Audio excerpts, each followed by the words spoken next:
प्यारे बच्चों, द्वितीय वर्ष विज्ञान के विद्यार्थियों के लिए ये लेक्चर मध्य का, जो कि बायो स्टैटिस्टिक्स का पार्ट है, इसके बारे में हम आने वाली स्लाइड्स के अंदर अध्ययन करेंगे। किस प्रकार से व्यक्तिगत श्रेणी, खंडी श्रेणी और सतत श्रेणी के अंदर मध्यका का मान ज्ञात करते हैं, ये आने वाली स्लाइड्स के अंदर इसका हम विस्तार से अध्ययन करेंगे। मीडियन और मध्यका, when the values of all item of a series are arranged in increasing or decreasing order, it is usually called an array, and the middle item of an array is called as median. किसी भी श्रेणी के अंदर अगर दिए गए मूल्यों को बढ़ते हुए या घटते हुए क्रम में जमाया जाए तो उसके मध्य के अंदर जो उपस्थित वैल्यू होती है उसे हम मध्यका कहते हैं। The median divides the series into two groups. One group in which the values of item are less than the middle value, and on the other group in which the values of item are greater than middle term. Median is denoted by term ME or MDN or sometimes by capital M. मध्यका किसी भी श्रेणी को दो बराबर समूहों के अंदर विभाजित करती है। मध्यका के एक तरफ का समूह जो उससे कम मान वाला होता है और मध्यका के दूसरी ओर वाला समूह वो उससे अधिक मान वाला होता है। मध्यका को ME, MDN या M से संबोधित करते हैं। Now, how to calculate median? The method of calculating the median are comparatively very simple. The value of median is not affected by exchange of extreme values.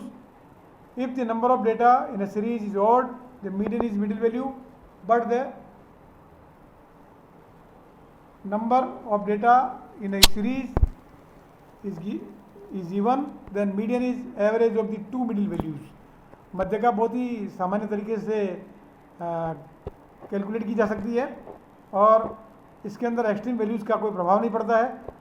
अगर हम किसी श्रेणी के अंदर देखते हैं कि उसके अंदर दी गई श्रेणी के वैल्यूज़ जो है वो विषम संख्या में है तो उसके अंदर मध्यका का मान जो है वो मध्यमान होता है। जो सेंटर की जो वैल्यू होती है वो इसका मध्यका होता है। लेकिन अगर कोई श्रेणी जो है वो सम संख्या के अंदर है तो उसके अंदर मध्य की दो वैल्यू का जोड़ लगा करके उसके अंदर दो का भाग दे करके और उसका एवरेज जो है वो मध्यका कहलाता है।